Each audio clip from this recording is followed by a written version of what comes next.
Hello, today we'll mainly be checking out a lot of activity in Central America and Southern America, including a few videos that showcases earthquake early warning for this magnitude 6.0 in Mexico yesterday. We'll also follow some marine warnings near Hawaii, and finally winter weather for California. Starting over in Central America, on land in Mexico yesterday, at 14:31 UTC, there was a magnitude 6.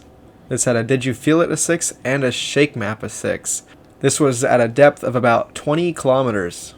Coming over to the USGS event page, there was 93 did you feel it reports. So here is one of the videos I was able to find that showcases the earthquake early warning system that is currently working in Mexico. In this video we can see up to a magnitude 1 shaking felt, and before it is felt we can see a few seconds of warning time on multiple electronic devices.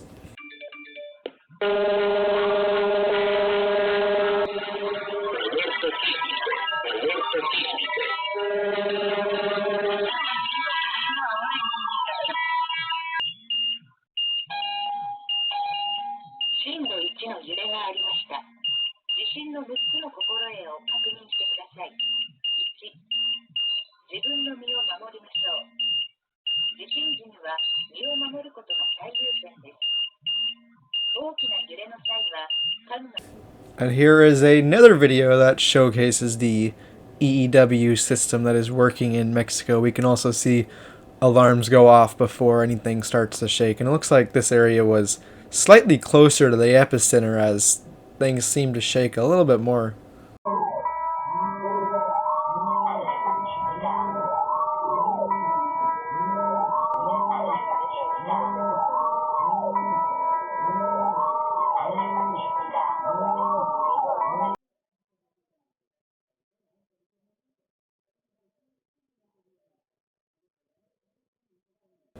Just 30 minutes later, on land Guatemala, there was a very deep magnitude 5.2 at 191 kilometers.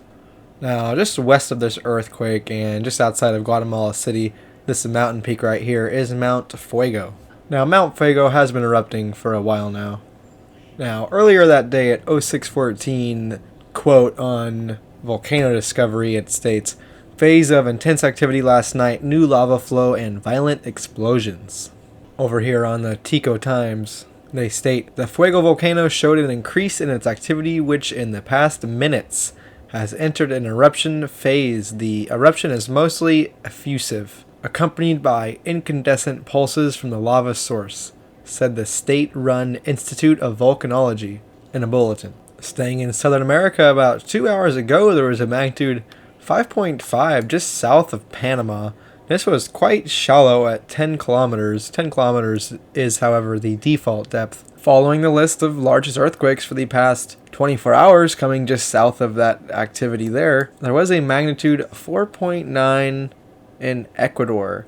This was at 61 kilometers. Overall, it seems we've seen quite a uptick in Central and Southern America for the past 24 hours. Checking out the big island of Hawaii, they've seen 18 earthquakes in the past 24 hours. Coming over here to the latest HVO update for Mauna Loa.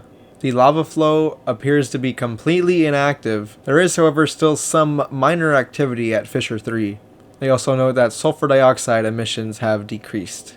They also note, quote, the significance of the continuing inflation while the flow field is inactive is not yet clear. It is common for eruptions to wax and wane or pause completely. Coming over to the NHC, checking out the Central Pacific, they do note a warning for Hawaii. They note locally strong winds for the next 2 days.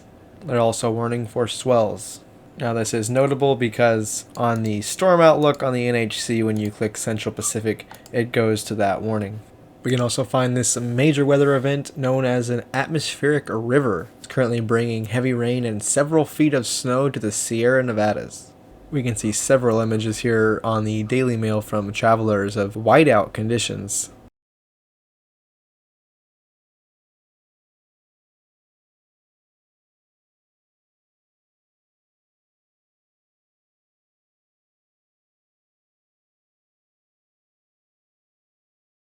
Also an interesting note for these conditions on the Daily Mail, they note flooding and winds of over 50 miles per hour and gusts exceeding 100 miles per hour are also predicted, with the conditions expected to last until Monday. Looking at the next 60 hours of snowfall accumulation on the NAM model, we can see quite a bit in Southern California. Finally, we can see the satellite imagery for this low here on Windy. It'll be very interesting to keep track of these winter conditions as we progress. Thanks for checking out the video. Stay tuned for the next one.